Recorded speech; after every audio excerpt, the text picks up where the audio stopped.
세례 요한은 성경에서 말하는 구약의 마지막 인물입니다.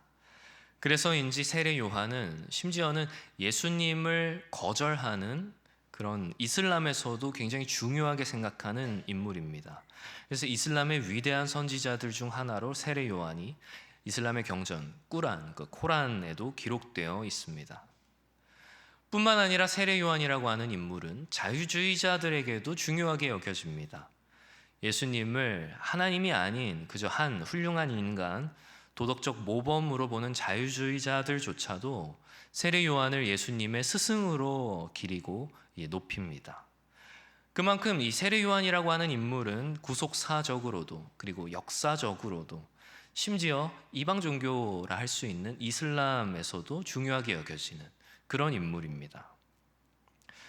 그리고 권력에 굴복하지 않고 헤롯 안티파스에게 직언을 하였다가 헤로디아의 소원을 따라 목이 잘려 쟁반 위에 올려진 그의 최후는 인간의 잔혹성과 또 신앙적 충정을 동시에 보여주는 어떤 한 장면으로서 많은 화가들에게 영감을 주기도 하였습니다.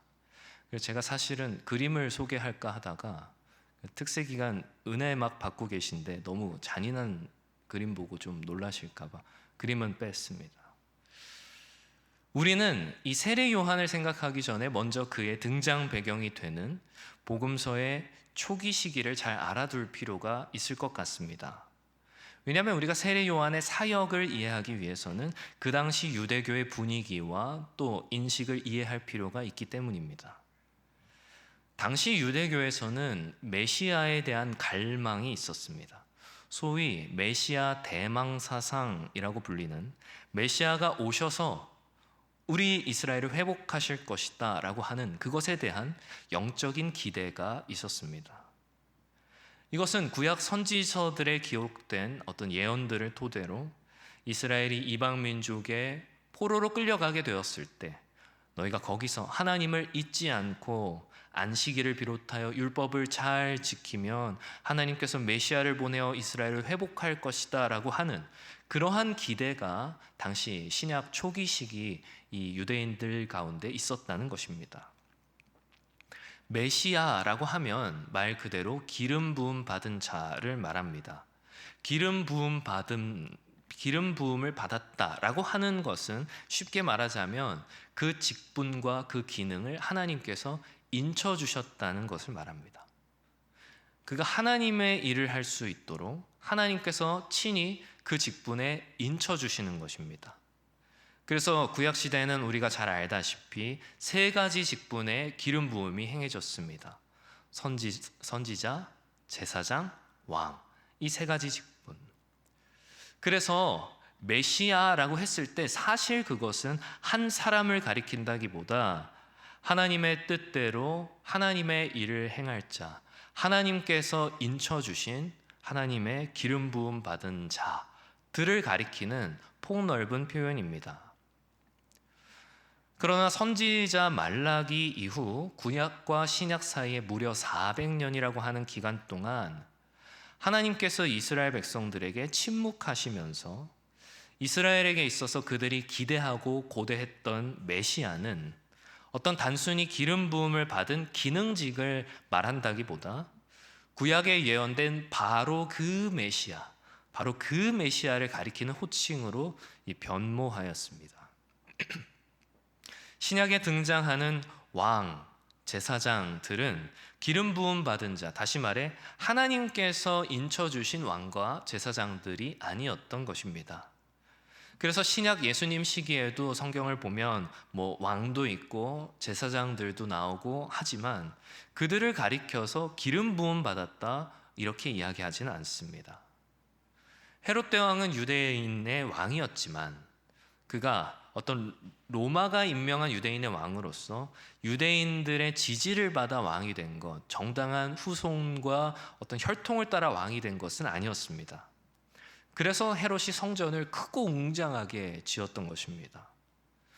예수님 당시의 성전은 헤롯이 지었던 성전인데 에돔 사람이었던, 그러니까 이방 사람이었던 헤롯이 이 유대인들을 다스리는 왕이 되자 그를 왕으로 인정하지 않는 그 유대인들의 환심을 사기 위해 헤롯은 일부러 그들에게 잘 보이기 위해 크고 웅장하게 성전을 지었던 것입니다.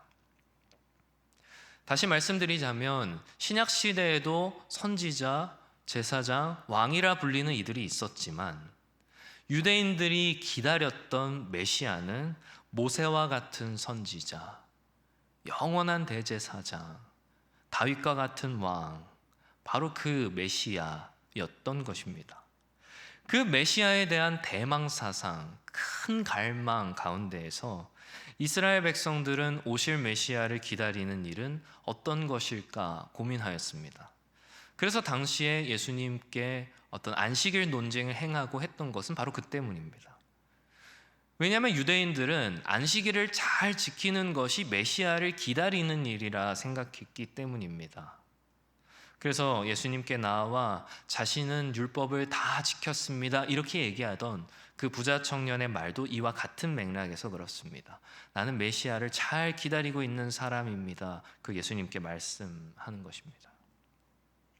당시 유대인들에게 있어서 율법을 잘 지키는 것, 그것이 메시아를 기다리는 행위였습니다. 다만 그들의 문제는 율법의 형식만 갖추었을 뿐 율법의 정신은 잊었다는 데 있습니다. 안식일 법을 준수하였지만 준수하지 않는 이들을 정죄하였지만 안식일의 정신은 잊었던 것입니다. 율법의 근본이 되는 하나님 사랑과 이웃 사랑의 정신은 잊어버린 것입니다. 그래서 당시에 세례 요한이 나타나 행하였던 세례는 굉장히 파격적이었습니다. 그 당시 유대 지역에서 세례 요한 외에도 세례를 베푸는 이들은 많이 있었고 세례를 받는 일들도 많이 있었습니다. 그러니까 세례를 행하고 세례를 받는 것 자체가 당시에 굉장히 드문 일은 아니었다라는 것입니다. 다만 그때 당시에 많이 행해지던 세례는 일종의 정결 행위로서 나를 깨끗게 한다, 정결케 한다라고 하는 어떤 일종의 의식 같은 것이었습니다. 오늘날 세례가 말하는 것처럼 개종이나 혹은 입교를 위한 예식이 아니었다는 것입니다. 그래서 당시 신약 초기 시대에 세례 요한이 아닌 다른 이들이 베풀었던 세례는 반복적인 행위였고 계속적인 행위였습니다. 그런데 세례 요한은 그 당시 형식만이 만연한 세례 행위 가운데에서 회개의 세례를 전하는 것입니다. 세례 요한은 오실 메시아와 함께 도래할 하나님 나라가 지금 임박하였고 그 하나님 나라와 함께 있을 심판이 있음을 경고하며 이스라엘로 하여금 마음으로 돌이킬 것을 촉구하였던 것입니다. 더 정확하게 말씀드리자면 이스라엘이 이스라엘다워질 수 있도록 유대 백성들이 유대 백성다워질 수 있도록 촉구하였던 것입니다. 그렇습니다. 세례 요한의 세례는 그런 것이었습니다. 이스라엘의 기능, 하나님 나라 백성으로서 합당한 자들이 되기를 촉구하는 그런 회개의 세례, 직분 회복의 세례였습니다. 기능과 직분, 아까도 나왔던 표현이죠. 그래서 세례 요한의 세례는 이스라엘 민족 전체에게 베풀어지는 일종의 기름 부으심과 비슷하다고 할 수 있습니다. 조금 더 직접적으로 얘기하면 유대 민족 전체가 하나님 앞에 기름 부음 받은 자가 되어서 하나님의 백성으로서 그 기능과 직분을 회복한 자들이 되어야 한다. 그런 의도로 세례 요한은 세례를 베풀었던 것입니다. 잘 생각해 보면 그렇습니다. 세례 요한은 회개의 세례를 전하였지만 자신의 세례를 받으면 죄 사함을 받게 된다는 이야기를 조금도 하지 않았습니다.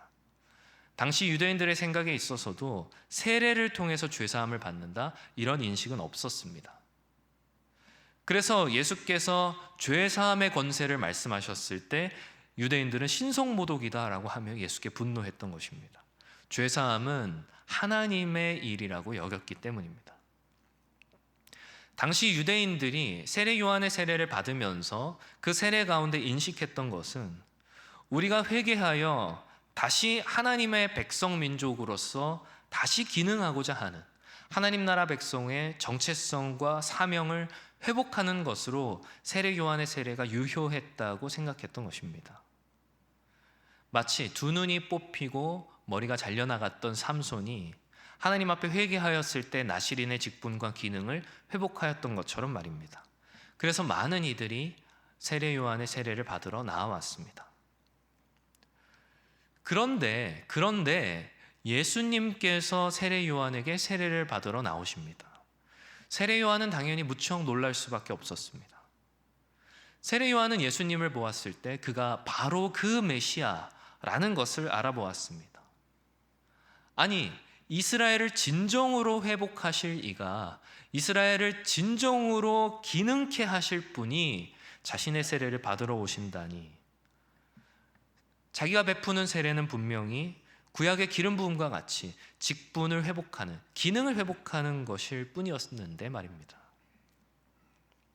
그런데 예수께서 세례 요한에게 세례를 받으신 것은 예수님이 하실 사역이 구약의 제사장, 선지자, 왕의 직분을 이어받은 이스라엘의 새 출애굽의 선지자이자 영원한 대제사장이자 다윗의 후손된 왕으로서 메시아의 사역을 지금 시작하려 하시고 있기 때문입니다. 그렇기에 구약을 마치고 신약, 새 언약의 시대를 열기 위해서 예수께서는 구약의 마지막 기름 부음을 받으러 세례 요한 앞에 서신 것입니다. 우리가 오늘날 성령의 충만을 구한다고 하였을 때 그것은 단지 성령의 인도와 통치만을 의미하지는 않습니다. 우리의 직분과 우리의 기능이 하나님의 뜻대로 쓰임받기를 우리가 소망할 때, 그때에도 우리는 성령의 충만을 구한다고 이야기합니다. 한낱 죄인에 불과한 우리가 어떻게 교사를 하고 목사를 하고 직분을 감당하겠습니까? 우리가 우리의 직분을 잘 감당하기 위해서, 맡겨진 사역들을 잘 감당하기 위해서, 하나님 나라 백성으로서 잘 기능하기 위해서 우리는 오늘도 성령의 충만을 구해야 합니다. 그래서 매일 우리는 성령의 충만을 구하는 것입니다. 세례 요한은 구약 말라기에서 예언된 엘리야였습니다. 말라기 4장 5절로 6절을 보니까 제가 읽겠습니다. 보라, 여호와의 크고 두려운 날이 이르기 전에 내가 선지자 엘리야를 너희에게 보내리니 그가 아버지의 마음을 자녀에게로 돌이키게 하고 자녀들의 마음을 그들의 아버지에게로 돌이키게 하리라. 돌이키지 아니하면 두렵건대 내가 와서 저주로 그 땅을 칠까 하노라 하시니라. 아멘. 유대인들에게 세례를 베풀며 그들이 하나님의 백성으로서 다시 기능할 것을 요구하며 하나님 나라 진정한 왕이신 예수님의 오실 길을 예비하는 자, 그가 바로 세례 요한의 역할이었던 것입니다. 그런 세례 요한을 가리켜서 성경은 광야에 외치는 자의 소리다 이렇게 말합니다. 마태복음에도 마가복음에도 누가복음에도 요한복음에도 사복음서에서 하나도 빼놓지 않고 동일하게 이야기하는 것은 세례 요한을 가리켜 광야에 외치는 자의 소리라고 하는 것입니다. 무슨 말이냐면 세례 요한을 가장 잘 표현한 표현이 무엇이냐 했을 때 그것은 소리라는 것입니다. 소리는 무엇입니까? 소리는 무엇이든 소리가 될 수 있습니다. 아름다운 음악도 소리고 시끄러운 자동차 경적 소리도 소리라고 합니다. 파도 소리, 바람에 나뭇잎이 부딪혀 내는 소리, 칠판 긁는 소리, 비명 소리까지 우리가 듣는 소리는 굉장히 다양합니다. 그런데 왜 성경은 세례 요한을 가리켜서 소리라고 하였을까? 소리는 말씀이 담겨야 비로소 가치를 가집니다. 소리는 의미가 담겨야 비로소 가치가 생겨납니다. 의미가 담기지 않은 소리에는 아무런 가치가 없습니다. 세례 요한이 딱 그러하였습니다.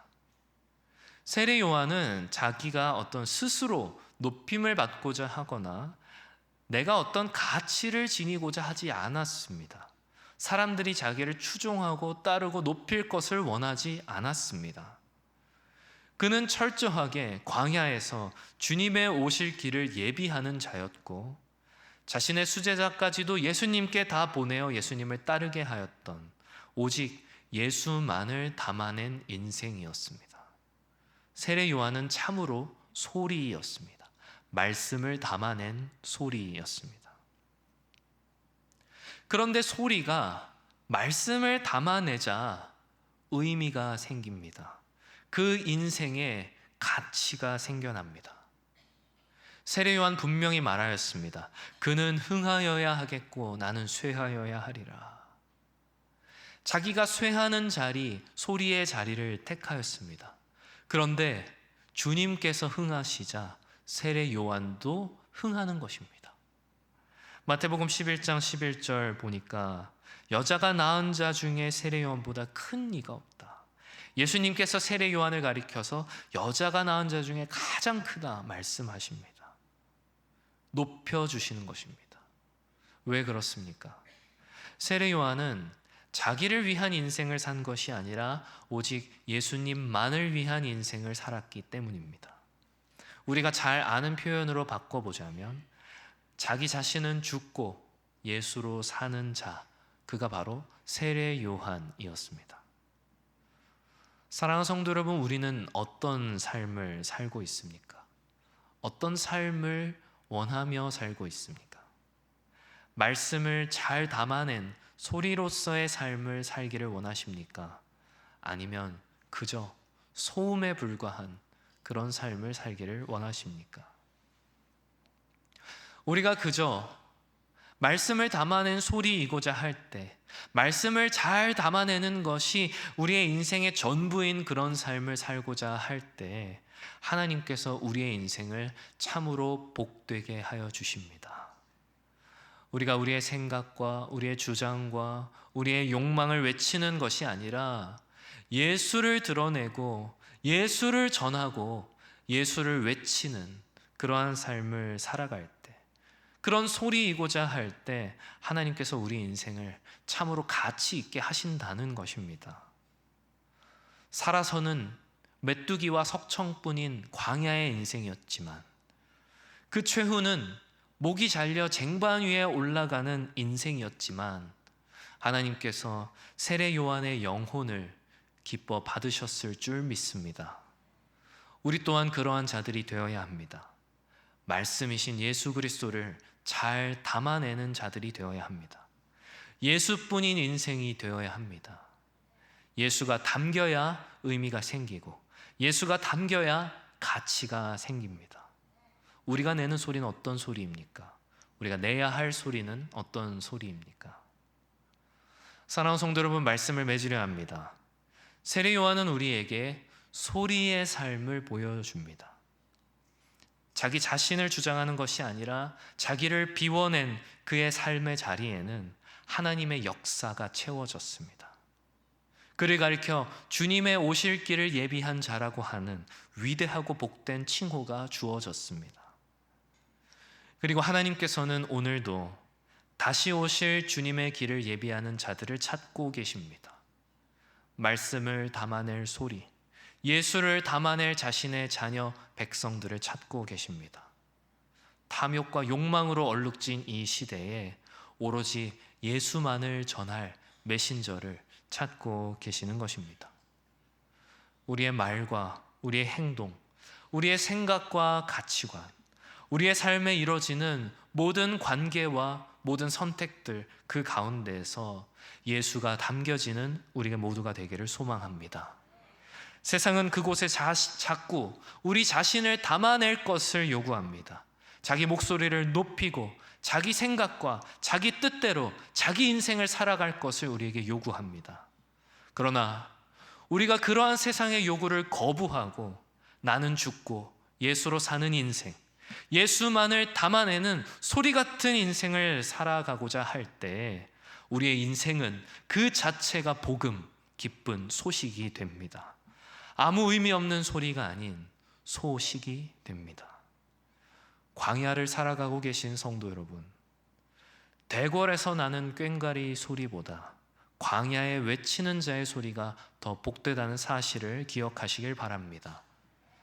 사랑하는 성도 여러분, 부디 바라옵기는 예수를 담아낸 인생, 말씀을 담아낸 소리가 다 되심으로 우리를 통하여 역사하시는 하나님의 놀라운 일들을 목격하는 그런 저와 여러분들 다 되시기를 주님의 이름으로 축원합니다.